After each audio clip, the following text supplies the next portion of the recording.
আসসালামু আলাইকুম।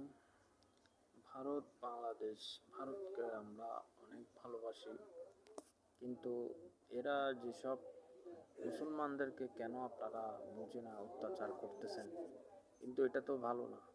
আপনারা দেখলাম মসজিদ ভেঙে ফেলতেছেন, মন্দির আছে, এসব বাজে মন্তব্য বন্ধ করে মানুষের মধ্যে একটা ভালোবাসা, মিলেমিশে সবাই সব ধর্ম এখানে আছেন, সবাইকে একসাথে নিয়ে কাজ করবেন যেভাবে আগে করতেন।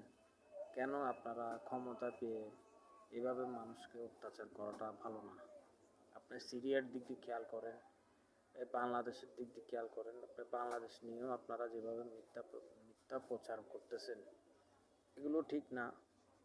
আমাদের এখানে বাংলাদেশে কোনো কাউকে কোনো ধরনের মারামারি কাটাকাটি কোনো কিছু নেই। আপনারা মিথ্যা প্রচার করে কোনো লাভ হবে? মানুষ তো বুঝতে পারে আমাদের হিন্দু মুসলমান সবাই আমরা ভাই ভাই। এখানে কারোর সাথে মারামারি হচ্ছে না, কিছু হচ্ছে না। এগুলো জাস্ট আপনারা মানুষকে এগুলো দেখায় কোনো লাভ নাই। মানুষ এখন সব বুঝে, মানুষ চালাক। আপনারা এগুলো বন্ধ করে নীতিমালায় সুন্দরভাবে আপনারা কাজ করেন।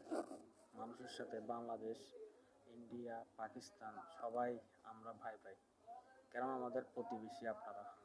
এই ধরনের আপনারা এগুলো মারামারি, মসজিদ ভাঙ্গা এসব বন্ধ করেন, দেখবেন আল্লাহর রহমত আপনাদের উপরেও থাকবে। না হলে সিরিয়ার প্রেসিডেন্ট যেভাবে দেখছেন পালাই গেছে, আপনাদের এই অবস্থা হবে। পালাবেন যে জায়গা থাকবে না, পালানোর জায়গাই পাবেন না, কোনো রাষ্ট্র আপনাদেরকে গ্রহণ করবে না।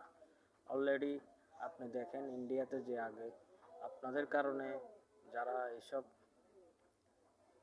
একক ধর্মকে প্রতিষ্ঠিত করতে পারবে না, যতক্ষণ না আল্লাহ পাক রব্বুল আলামিন করতে পারেন। আপনারা এসব না করে নিজে সবাইকে ধর্মটা বাদ দিয়ে সবাইকে ভালোবাসা শিখুন, ভালোবাসতে শিখুন। শিশুর থেকে শুরু করে সবাইকে ভালোবাসেন, দেখবেন অটোমেটিকলি আপনাদের একটা দেশে শান্তি আসবে। আসসালামু আলাইকুম।